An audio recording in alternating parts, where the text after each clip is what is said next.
You did. Vance is going to have so many notes for me about this episode. Don't say this. Don't say this. Don't. You know what what? the hell were you thinking? I did not write down anything that I felt had to come out. Oh, he's got it up there. That's why. He'll give me notes later. Nope. I am learning to take the conversations as they come naturally. You know, life is so much easier if you can do that. Life is not scripted. I have learned that lesson. I have to. The painful way.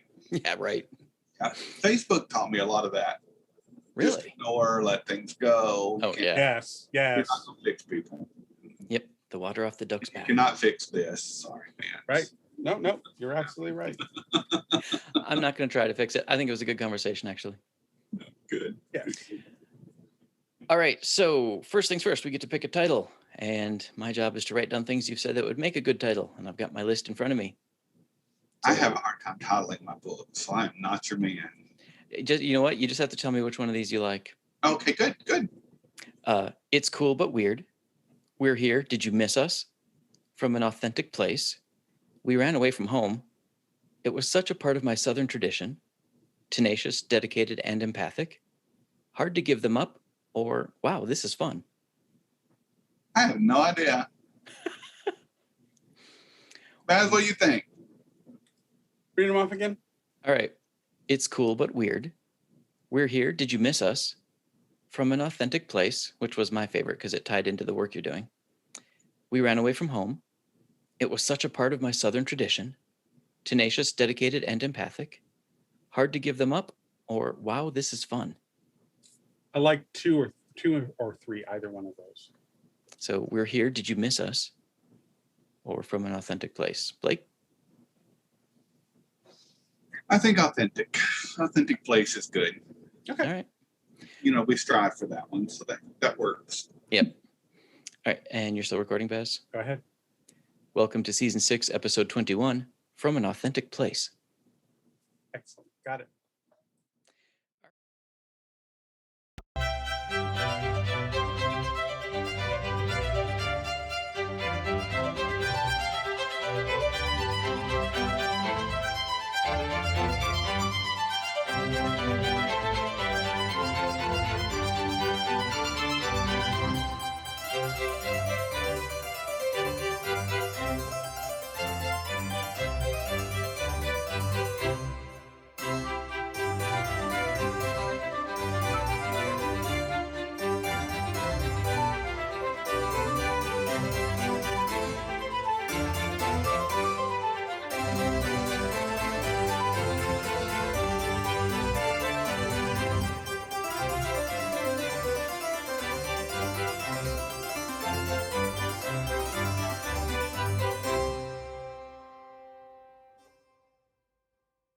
This is the Rope Podcast. I'm Vance Bastian here with my co-host, S.A. Baz Collins. Hey. And we're really glad you're here with us. I'm going to come up with a new one for every one of those.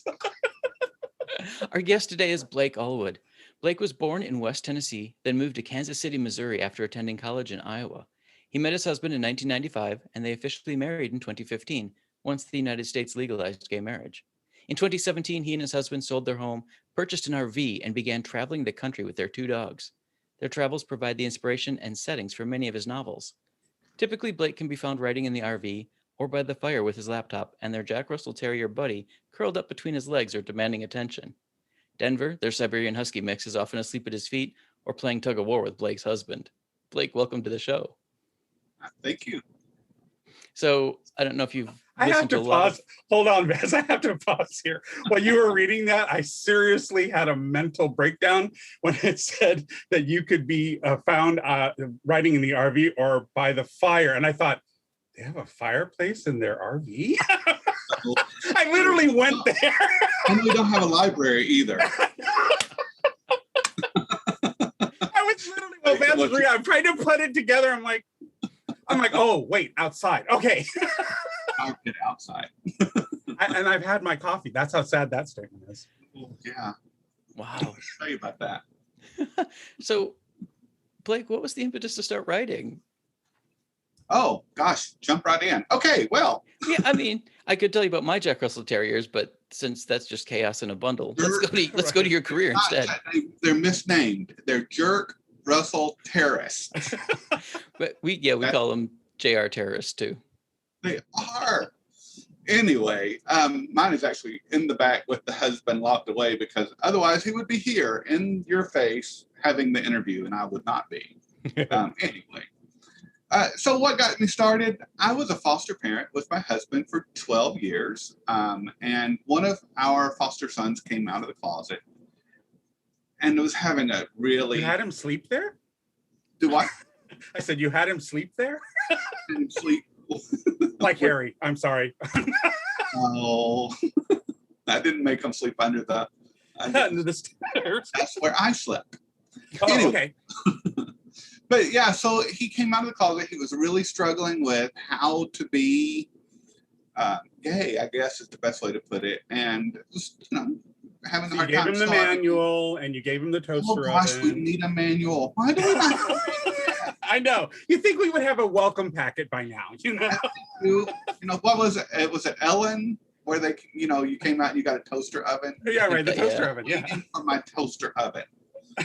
Anyway, so I wrote these short stories for him, trying to help him get into the fact that, you can actually have a relationship, not just sleep around.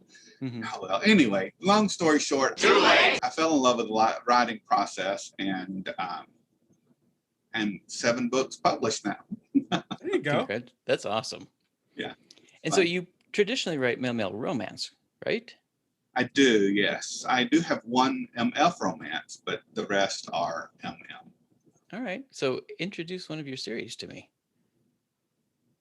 Well, okay. So the very first one I wrote was Aiden inspired, and it wasn't intended to be a series, but it turned into one. Oops. But Aiden is an artist who's from Kansas City, like where I lived forever. And he moved to New York because, if you're an artist, you're supposed to move to New York. That's what you do. And absolutely. Hello, everybody knows that. And he found out he kind of missed the country. So he got hooked up with a rancher out west. I don't know if you know much about RuPaul, but RuPaul, beautiful, gorgeous, urban RuPaul, married a rancher out in like Idaho or Wyoming or some crazy place. And of course, I'm like, if RuPaul does it, we got to make our artists do it as well. Hello. Nice. Yeah. So naturally, he falls in love with a rancher out west, falls in love with the land, is inspired so much, he ends up in the Louvre. So that was my very first book. And then his sister, Susie, who's this crazy, wild Broadway star who loves New York, total his opposite. She ends up in Susie Empowered, the second book. And then Bobby Transformed is my third book. And Bobby's from Iowa and kind of gets pulled into being in New York because he falls in love with his publisher. Anyway, so yeah, that was my first series. Excellent. Okay. And your second? The Chance series. Uh-huh. That one was meant to be a series. I started that one because when I first opened Blake Allwood as a website, I began getting all these requests from these gay men who I was friending, and they were treating me like Dear Abby. Okay, so here's the clue. Cool. It's cool but weird. Here's the thing. Just because I write great gay romance novels does not mean I have a clue how to be in a... I mean, I've been with my husband for 25 years, but that's mostly because he won't go away, I just got lucky. And I got a stubborn one. Anyway, so they were asking me all these questions about relationships, and there were some pretty common themes. And usually, the past is really impacting their relationship with their new partners. Even though their new partners might have been perfect, they were screwing up. So that was the first book. That was Love by Chance. And then the second book was about how do you forgive yourself when you're the one that screwed up the relationship.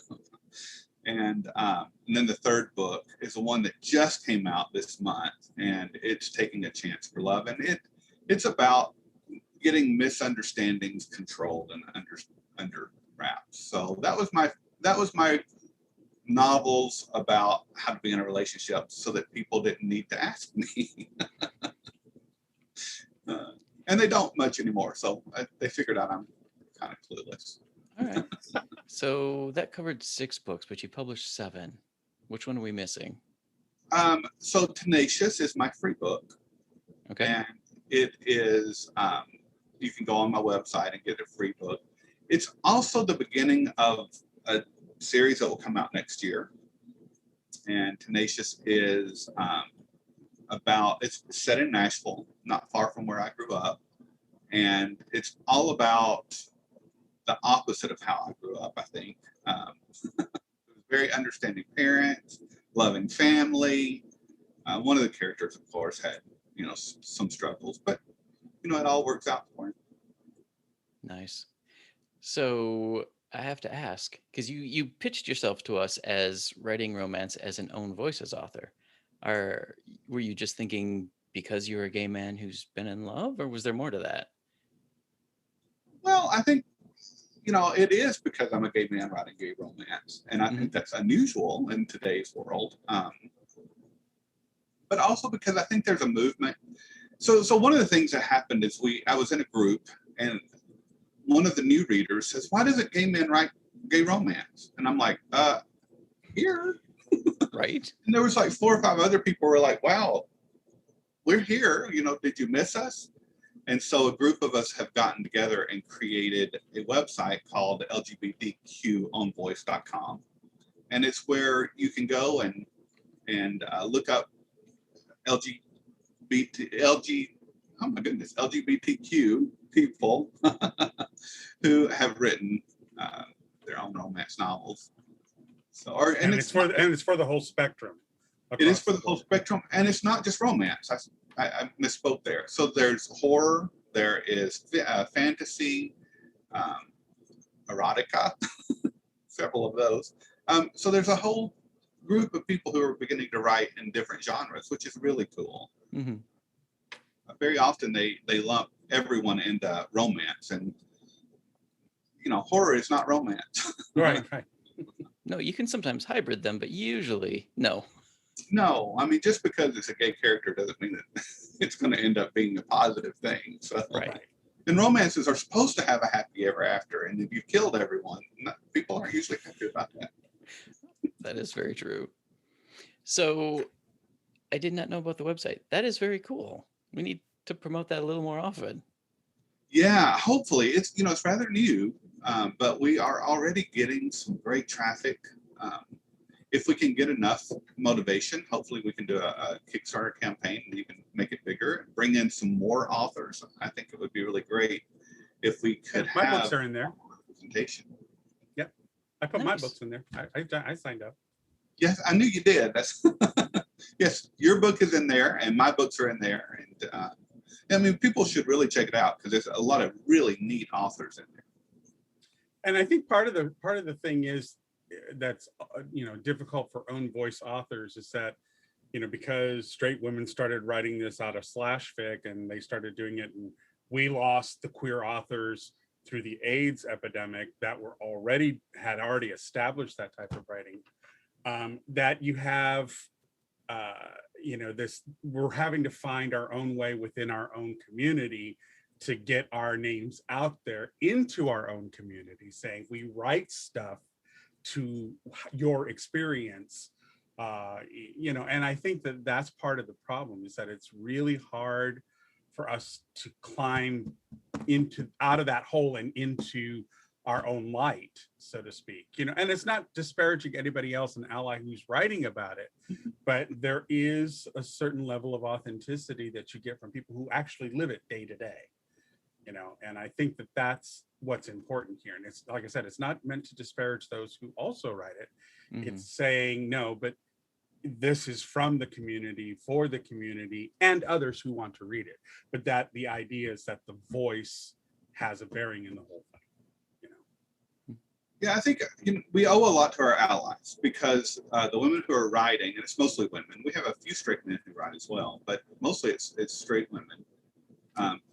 And cis straight women, and they have brought so much attention to the gay community they've helped to establish this. I know back in the 90s, when you would talk to people, there was a yuck factor to being gay. And they've pretty much eradicated that in the community. And a lot of that comes through our Straight Allies writing. And so very proud of that, very thankful and appreciative. But we also have, like you said, a need for the experience that comes from an authentic place. You know, as a gay man, I've experienced what it's like to have people pass a constitutional amendment against me in the state that I'm in. I've felt the pressures from my family, and that was a personal thing. And so I bring a different perspective than an ally would.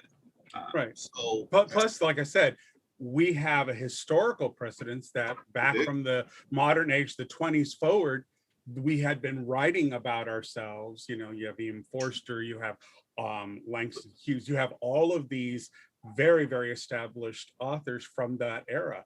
So we were writing about ourselves. Like I said, it really was the vacuum of those we lost, those literary creatives we lost through the AIDS epidemic, that created that vacuum that these women stepped into.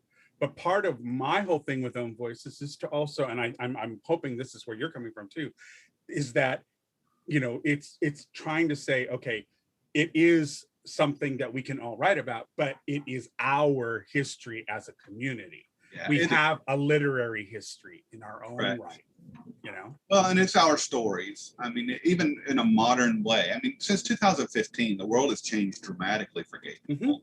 Mm-hmm. And sure. But it's still the stories are our stories, and it's how it impacts us. And I think one of the things I hope to see in the future is I hope to see our allies writing stories that represent them and how they are approaching and seeing the gay community, because their approach to it is different. Right. And the way they see gay people, the way they are processing other people in general is different than what I would as a gay man. And so I do hope that there will become a market for our straight allies to be writing a straight ally story. Does that make sense? Mm-hmm. Yeah. And I'm hoping that the LGBT own voice approach will open up some opportunities for them as well. And we will at some point in the future have an ally section where people will be able to come in and advertise and put their books out from that. The other thing too that I think is rather interesting is that I think in the last maybe 7-8 years, media in general has been far better. It wasn't so much like in the early aughts, but we now lately have had proper representation of queers. We have queers telling our own stories. You have Pose, you have, you know, Glee, you have people who are from the community telling those stories. And I think it has changed the conversation from other creatives, whether they're an ally or whether they're within the community, that now a lot of myths and odd things that people wrote about before we started seeing these proper representations of queer people, I think now they're much more informed. They're realizing just how normal we are. You know what I mean? Painfully normal. Yeah. Let's not talk about that. All right. I am very cool. I'm telling you, I'm very cool, Barney. Well, okay. So jumping into you're very cool. You sold your house, bought an RV, and are traveling for a living? That's amazing. I just have to say nice segue. Thanks. So we were foster parents for 12 years in a state that did not want us to be foster parents. And there was a lot of drama at the end of that and pain. So we at the time owned, when we decided we weren't going to do it any longer, we had 2 houses and 3 acres of urban land, which we farmed with the kids. Cool. We had geese and chickens. I was the 4-H embryology expert for the county of Jackson County. We had all of these agricultural and child-centered things going on. And so when the children went to their other homes, we looked at each other and go, why are we still managing all of this? So a couple friends of ours bought one of the houses. We sold the other one, and we ran away from home. And that's what really came of this. Ran off and joined the queer circus. Well, or the RV circus. There you go. There you go. And it is a Home. What is that? Nomad land, the queer version. yes, exactly. And there are a lot of us. There are. And you're so much more sexy than Frances McDormand's character. So you pulled that off really well. Okay, so let's just bring this up. That was a sad story. Most I know. I know. It's. I mean, I appreciated it, but it was like, wow. Well, I enjoyed the show a lot. But most RV people aren't that sad. Most of us. Yeah. I think that was a very specific slice. Yeah, I mean, there had been some really difficult situations there, and I do know some of those people. But for the most part, people who choose to give up a home and move into an RV are doing so because they want freedom, like my partner and I did. We want to be our husband. I can still call him partner. For 20 years, he was my partner. Right. Now he's my husband. But he and I moved, we did this because we wanted to escape. And hey, here's a clue for anyone who has children over the age of 18. If they can't find you, they cannot move back in. And if they try, you just drive off. They can't find you. I'm telling you, I am somewhere. I'm not even telling. Even if they could triangulate you with your cell phones, you could still drive off. And our kids could do that too. Ugh. Not that we of our age would know how to do that, but the kids. No, I don't. We discussed my inability to do before we turned the cameras on. Right. The techie husband is gone. So. Well, he locked you in a room. I mean. Yeah. He fixed everything and then he walked away so that I could do this. Nice. All right. My final question about your writing career then is kind of on the horizon. You're writing a paranormal romance? Written and being published. It starts next, actually a few days from now, June 1st, the very first book will come out.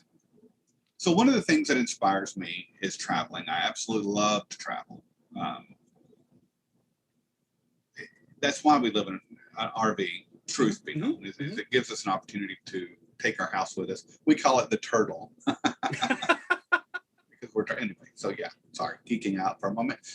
So we were in Big Bend National Park, and Big Bend National Park, I didn't even know existed. And we get down there, and it's actually bigger than the state of New Hampshire, I think, or Rhode Island, one of the smaller states. The rangers told us it was actually bigger than one of our states. Wow. More land mass. It's a desert. There's not a whole lot there. There is the Rio Grande that runs through it, or actually it borders Mexico, so it runs along the border, and it's incredible. It is one of the most beautiful places I have ever been. And I grew up in the South, and I grew up in Tennessee. And I remember, we used to sit around the campfire outside, or we would sit around the living room in the winter, and my father would tell stories. And so my father has a really strong Native American background. And one of the parts of that and how it translated into our family, you can't tell by looking at me, how that translated into our family was this very strong oral tradition and stories about our ancestors, stories about the land that we lived on and the land around us. And so there were a lot of ghost stories in that as well. And it was such a part of my Southern tradition that I'm sitting in South Texas, and I'm like, well, this is a ghost story just waiting to be told. And so pulling from my own background, I did a lot of research. I found that there were people who came from after the Civil War that settled there. And of course, those are the ghosts and their ancestors to the millennials that have moved into this ranch after they've inherited it from their grandfather. And of course, their approach to ranching in West Texas is very, very different right. than what The the locals, yeah. other generation would have been, or even the locals would be. Yeah. So, there's of course the bad guys, and they represent the bad guys from the past, and then there's the good guys, and they represent the ancestors that are protecting them. And so nobody gets away unscathed. There's shooting, people are shot, people are beaten. They do live, but I made them work for it. Right. Really, really hard. So that is my series that'll come out June 1st, July 1st, and August 1st. All right. And I'll let the Big Bend series. I'm sorry, say it again. It's called the Big Bend series. All right. And is the first one up for pre-order now, or? They're all available for pre-order now. Great. The blurb literally just got done right before we started filming this. Well, there you go. You got your ducks in a row, and you've sent them marching now, So the blurb for the first book will go on. You'll be able to read that this afternoon once we get it uploaded. Okay. But yeah, Excellent. I hate blurb writing. By the way. Oh, I know. Every author does. Every author. Very much. How do you take a 350-page book and put it in a paragraph? It blows. Well, you can't. It's hard to do because your impetus is to go and then, which is you don't do in blurb. So it's like Nobody okay. wants to read that. No. Yeah. You almost have to give it to somebody you trust. Say, here, read this, and then you tell me what it is, and I'll just dictate it to me, and I'll type it up. I finally just said, honey, you've got to give me a little extra budget because I'm hiring it out. I'm not doing it. Excellent. Well, are you ready for some RFQs, our rapid fire questions? Oh, dear Lord. No, but go ahead. These are the get to know you questions I sent you. Yeah. Okay. All right. So in this year of getting to know thyself, what habit has mattered to you most in getting through the last year or so? Oh, I've had to learn how to focus. I have ADD. I don't know if you can tell, but I have had all the books. I've had to learn to focus and, get stuff done. And when I'm left to my own devices, that gets really difficult. So that's been 2000 was all about learning to refocus. All right. That's Get good to answer. work. Yep. Okay. Better Well, work. As Ruth said. what's one thing you did more of in 2020 that you enjoyed and will continue to do? What did I do more of in 2020 was writing.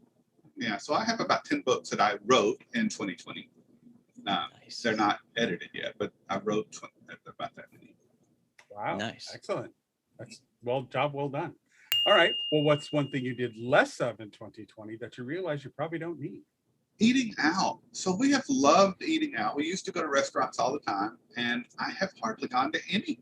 And when we did, we ordered out, and that's just not as fun. Yeah. No, it's true. Restaurants are more of a communal thing. You go out with friends, or So, yeah. No, I get it. Buku bucks. No, absolutely. It saves a bundle, is what it does. It does. Absolutely. All right. Well, what makes you feel motivated, inspired, and excited? So I love to travel. And that's been the thing in 2020 that has hurt the most, is that we've been stuck. Now, we were stuck in incredible places. So we were stuck in Payson, Arizona, that looks out over this huge 3,000-foot mountain. That's a cliff. It's where one of the plates ends and another one begins. And it's just remarkable. So I don't feel sorry for me. But we were stuck in a pretty place, but still stuck. And that hurt. That was hard. Okay. Well, what 3 words describe you the best? Oh, I don't have my notes up. So I am tenacious. I am when I get hold of something, I am going to do it. I am incredibly I wouldn't say motivated, but in a word like motivated, where I like to be when I find something I love, I'm dedicated. That's what it is. I'm dedicated to something when I find it. And, okay. With it, like the writing. And the other one is I'm very empathetic. So I tend to do really well with other people I'm an introvert, and I get older, I get a little more introverted, but I love to be around people. I love to talk to people. I like to, help and be comrades, I guess, with people. So those are the 3 words I would pick. All right, good enough. Okay, well, what's your proudest accomplishment? My kids. So, we were foster parents for 12 years, and they had really incredible kids, and they've done incredible things with their lives. So that's the number 1 accomplishment. And then my books would be the second. Your other kids? Yeah, my husband, and there are. Yeah, yeah, no, I know. It's like giving birth. When you send those things out, it's like giving birth. It's hard to give them up. It really, really is. They become the world's and not yours anymore. All right, final question. What's the most daring thing you've ever done? Oh, goodness. So the most daring thing, I wrote notes, but now I forget them. Part of being ADD, just so you know. So the most daring thing is probably selling our homes and moving into an RV. Yeah. It was disconcerting because you're taught that you're supposed to create, settle down and through your home, and we sold them, and we now live in an RV. It's funny because I think that when I understand what you're talking about, because when I turned 30, I was just determined I was going to move to San Francisco and start my life anew. And I stopped a career job that was going really well for me and was paying well. And then I just, at my 30th birthday, I said, that's it, I'm done. And I moved to San Francisco, didn't have a job. I had money in the bank, thank goodness. But I never felt so alive than when, so did you feel that way when you guys got in the RV and started going around? Was there this kind of drive to really absorb what was happening in the moment? Yeah, so it was a little different for me. So because I was 40 some odd years old. I'll be 50 next week. Just Welcome so you know. Happy birthday. Thank you. So we were older. This month is 4 years in the RV full time. So I was a little older. The excitement didn't come quite the same way because I worried for the first year. Are we doing the right thing? Right. Do we need to buy a house? Oh my God, are we going to go broke? How am I going to retire? Am I going to die alone? All of that stuff is, running through your head. And so it took about a year. And then after that, I'm like, wow, this is fun.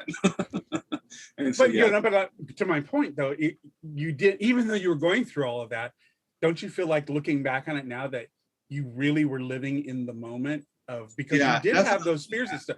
I had the same fears when I moved. I didn't know anybody in that city. It was me by myself. And even though I struggled, it made me feel really alive that life was pushing on me and I was having to push back. You know what I mean? So, I totally kudos to you and your husband for selling your house and taking it on, especially at 40, which is when, like you say, you typically really start to think about your latter years of life and what you're setting up. So, bravo. Well, you made it through the list. That's very fun. I'm glad. I'm glad it wasn't painful. No, it wasn't. Not this time. All right. You'll have to invite me back and make it painful. Yeah, right. I'll have voodoo dolls ready. There you go. Ouch. I'll first have to watch a video on YouTube on how to make voodoo dolls, but I'm all in for the research. Oh my God. Vance goes, oh God, shut him up. Let's just move on. All right. So in asking what's up next for you, you've already introduced the Big Ben series. Are you going to be doing other interviews or like book events, online book events to introduce the series? Yeah, or even live events now that things are starting to open up, Well, you're my first. Yay! The only one who has invited me thus far. But we'll see. I just joined a group called Paranormal Romance, and they do a lot that I didn't know them before now. And they started in 2006. I just learned a lot I love history. So they started in 2006. They started right off the Twilight series. And I'm going to be working with them to do some fun stuff around the series. and then we'll see. I will say that we have a cruise that's coming up in January that I'm sponsoring and helping plan. Oh, cool. And that will be on Princess Cruise Line. And it's for anyone who loves romance. You don't even have to like books or romance. You can just come. But the goal is that we have enough authors that come and join us, and that we'll have kind of an author party for 7 days on the Caribbean. That sounds nice. amazing. But yeah, and you can find out more about that by going to my website, which is, I think you guys will have up later on. But there's a whole section just for the cruise. We should probably say it for folks who are just listening to the podcast, blakeallwood.com. Yep, easy, blakeallwood.com. Yeah. Very cool. All right. Any final words of wisdom? Oh, I don't know that I have words of wisdom. Have fun. Life is short. Live, be happy. And if, write books if you don't have anything else to do. There you go. There you go. All right, folks, this is Written on the Edge. The Road Podcast is produced by Rogue Ravens Media. For our disclaimers, links to social media, our listen stations, or to sign up as a guest, visit www.roadpodcast.com. We'd like to extend a big thank you to Blake Allwood for being with us. Blake, thank you so much. Thank you. Our pleasure. Now, if you're listening to this, go pick up the Big Ben series, or pre-order it if it's not selling just yet, and get ready for your paranormal romance. We'll talk to you soon. Bye-bye.